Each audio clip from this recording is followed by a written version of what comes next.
Solo levelling Ragnarok chapter 16 की story में आपका स्वागत है। पिछले पार्ट में हमने देखा था कि टंजन से वापस आने के बाद सुहो को उसका इंस्ट्रक्टर यानी दोई मदद के लिए बुलाता है। सुहो वहां पहुंच जाता है और कलेक्टर के रूप में काम करने के लिए तैयार हो जाता है। इसके बाद वो एक डंजन में एंटर करता है जहां उसे अंदर जाते ही थोड़ा अजीब सा खतरा महसूस होने लगता है। अब कहानी आगे बढ़ती है।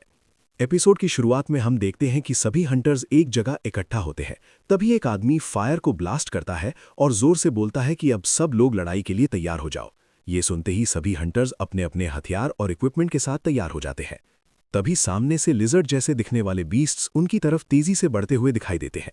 वो आदमी पीछे मुड़कर कलेक्शन टीम से कहता है कि जब तक उनके पास कोई काम नहीं है तब तक वो उनके पीछे रहकर मूव करें और जरूरत पड़ते ही तुरंत काम शुरू करें। इंस्ट्रक्टर भी यही कहता है कि हमें इनके पीछे पीछे ही रहना होगा। दूसरी तरफ सुहो अपने मन में सोचता है कि ये तो सिर्फ लिजर्ड टाइप बीस्ट्स हैं, जबकि उसे उम्मीद थी कि कोई डेमन क्लास का दुश्मन मिलेगा, क्योंकि उसे लूट बॉक्स से वल्कन के हॉर्न मिले थे। फिर भी वो ये देखकर इंप्रेस होता है कि इतने सारे हंटर्स एक साथ मिलकर कैसे फाइट कर रहे हैं। उसके लिए ये एक अच्छा मौका है ये सीखने का कि टीम वर्क में कैसे लड़ाई की जाती है। इसी बीच सुहो चुपचाप अपनी शैडो आर्मी को बुलाने का फैसला करता है।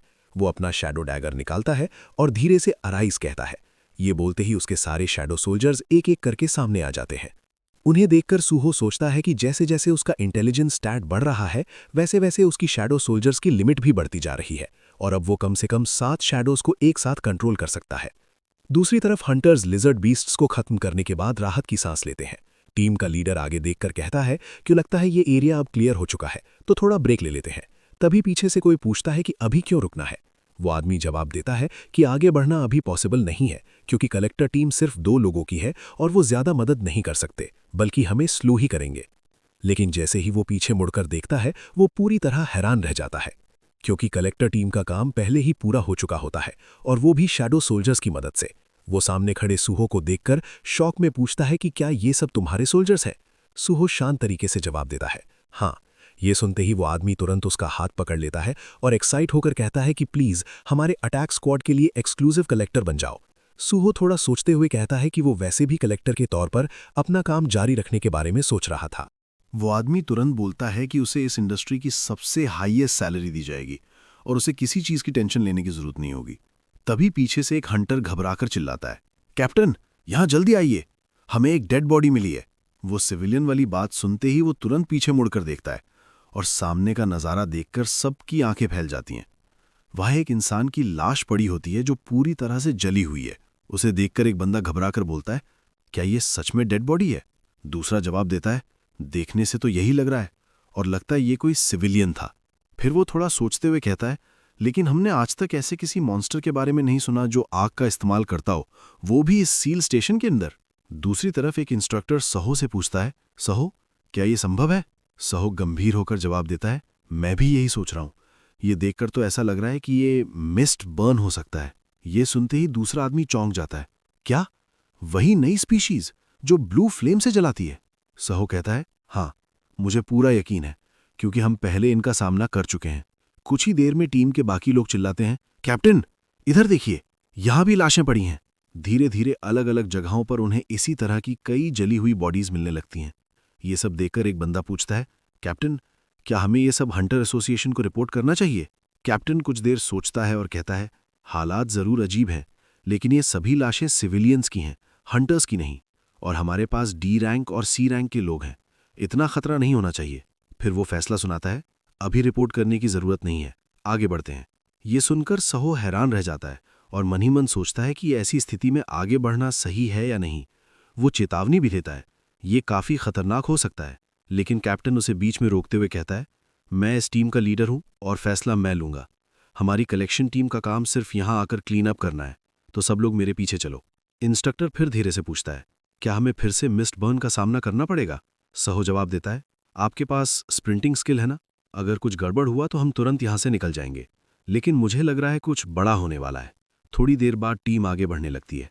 सीन शिफ्ट होता है। अब हम उन बीस्ट्स के पास पहुंचते हैं जहां कई इंसानों को जलाया जा रहा है। उनकी चीखें गूंज रही हैं और आसपास खड़े बीस्ट्स उन्हें ध्यान से देख रहे हैं।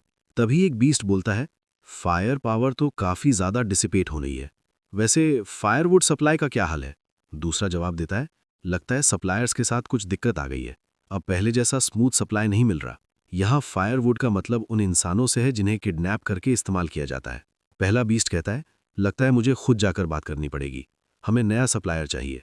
दूसरा गंभीर होकर कहता है, ये सिचुएशन काफ़ी अर्जेंट है, अगर ऐसे ही चलता रहा तो हमारा काम धीमा पड़ जाएगा और स्टारडस्ट का प्रोडक्शन भी बाकी फैक्ट्री से पीछे रह जाएगा। तभी उसी बीस्ट को कुछ महसूस होता है। वो ऊपर की तरफ देखकर कहता है, मुझे ऊपर किसी की प्रेजेंस महसूस हो रही है। दूसरा कहता है, क्या वो कोई हंटर है? वैसे भी ये सही समय है, हमें फायरवुड की ज़रूरत है। फिर एक बीस्ट आगे बढ़ते हुए कहता है, ठीक है, मैं जाकर देखता हूँ, तुम लोग सैक्रिफाइस और समन की तैयारी करो। दूसरा उसे याद दिलाता है, यंगेस्ट ब्रदर, ध्यान रखना, उन्हें जिंदा लेकर आना है। वो बीस्ट अपने बड़े से हथियार को उठाता है और आगे बढ़ते हुए कहता है, हाँ समझ गया। सीन फिर बदलता है। अब हम वापस हंटर्स के पास आते हैं, जहां उन्होंने कई बीस्ट्स को खत्म कर दिया है। टीम लीडर खुद को हील करते हुए कहता है, अब तक जो दिख रहा है उससे तो यही लग रहा है। टीम लीडर मुस्कुराते हुए कहता है, लगता है हमारा मिशन सफल रहा, यहां आना वाकई फायदे का सौदा था। दूसरा बंदा तुरंत जवाब देता है, बिल्कुल बॉस, आज का हंट काफी शानदार रहा। वो आगे कहता है, अगर हमारी टीम में ऐसे ही स्किल्ड कलेक्टर्स रहे तो आगे के मिशन और भी आसान हो जाएंगे। शायद अब मैं आपको ठीक से सपोर्ट भी करता हूं।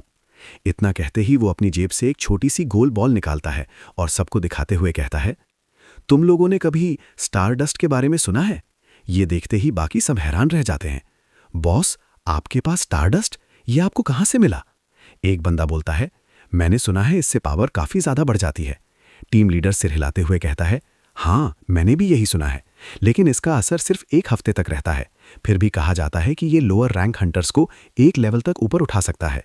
अगर मैं इसे इस्तेमाल करूं तो मेरा मैजिक पावर सी या शायद उससे भी ऊपर पहुंच सकता है। लेकिन तभी अचानक वहां एक खतरनाक बीस्ट आ जाता है। वो इतनी तेजी से मूव करता है कि किसी को समझने का मौका ही नहीं मिलता। जैसे ही उसकी ऑरा महसूस होती है, टीम लीडर पूरी तरह से सन्न रह जाता है। लेकिन इससे पहले कि वो कुछ समझ पाता, बीस्ट उसके सामने पहुंचकर कहता है, ओह, लगता है मैंने तुम्हें मार दिया। और अगले ही पल वो अपने डबल स्वॉर्ड से हमला कर देता है। फिर अचानक रुककर कहता है, ओ नहीं, मुझे तो इन्हें जिंदा पकड़ना था। उसके अटैक की ताकत इतनी भयानक होती है कि टीम लीडर के हाथ से स्टारडस्ट की बॉल छूटकर दूर जा गिरती है। टीम लीडर कांपते हुए उस बीस्ट को देखता है। डर उसके चेहरे पर साफ नजर आ रहा होता है। बाकी लोग चिल्लाते हैं, ये डी रैंक का डिमोनिक बीस्ट है क्या? अब वो बीस्ट एक एक करके सभी पर हमला करना शुरू कर देता है। कोई भी उसके सामने टिक नहीं पाता। कुछ ही देर में वो गिनना शुरू करता है, 1 2 3। फिर हंसते हुए कहता है, तुम लोग कुल मिलाकर 10 हो, लेकिन हमें इतने लोगों की जरूरत नहीं है। तभी वो अपनी जेब से भी वैसी ही एक स्टारडस्ट की बॉल निकालता है। उसके हाथ में स्टारडस्ट देखकर सभी हंटर्स डर के मारे कांपने लगते हैं। क्या मॉन्स्टर्स भी स्टारडस्ट इस्तेमाल कर सकते हैं? वो बीस्ट मुस्कुराते हुए कहता है, बिल्कुल सही। इतना सुनते ही सभी हंटर्स एक साथ उस पर हमला करने के लिए दौड़ पड़ते हैं। स्टारडस्ट का असर शुरू होने से पहले ही इसे खत्म करो, एवरीवन चार्ज। लेकिन तब तक बहुत देर हो चुकी होती है। वो बीस्ट स्टारडस्ट को कंज्यूम कर चुका होता है। अगले ही पल वो बिजली की तरह मूव करता है और एक एक करके सभी को काटना शुरू कर देता है। चारों तरफ सिर्फ चीखें गूंजने लगती हैं। तभी अचानक वहां अंधेरा छा जाता है। क्या हो रहा है? मुझे कुछ दिखाई नहीं दे रहा। लेकिन उस अंधेरे में भी वो बीस्ट बिना रुके सबको खत्म करता जा रहा होता है। कुछ ही पलों में ज्यादातर लोग या तो मर चुके होते हैं या बुरी तरह घायल पड़े होते हैं। फिर वो टीम लीडर को पकड़कर घसीटते हुए ले जाने लगता है। चारों तरफ सिर्फ लाशें और घायल लोग पड़े होते हैं। वो बीस्ट ठंडे अंदाज में कहता है, फायरवुड सिक्योर्ड। उसी समय सहो के सामने एक नोटिफिकेशन पॉपअप होता है, ट्रिगर्ड, रेस्क्यू द सर्वाइवर्स। कई लोगों को डेमोन्स ने कैप्चर कर लिया है। जितनों को बचा सकते हो बचाओ। रिवॉर्ड सर्वाइवर्स की संख्या पर निर्भर करेगा। Current survivors 7, rescued 0। मतलब 10 में से कुछ लोग पहले ही मारे जा चुके हैं। ये देखते ही सहो उस दिशा में नजर घुमाता है और धीमे लेकिन दृढ़ आवाज में कहता है, डेमॉन, मैं आ रहा हूं। और इसी के साथ ये एपिसोड यहीं खत्म होता है। अगले एपिसोड के लिए थोड़ा इंतजार करना पड़ेगा। शायद गुरुवार तक रिलीज हो जाए। अगर तुम लोग जल्दी चाहते हो तो वीडियो को लाइक करो और कमेंट में जरूर बताओ। जैसे ही उसे सबसे पहले लाने की कोशिश करूंगा। थैंक यू सो मच देखने के लिए। वीडियो पसंद आए तो लाइक, शेयर और चैनल को सपोर्ट करना मत भूलना। Stay tune. あれはただのモンスターじゃない。お兄ちゃん？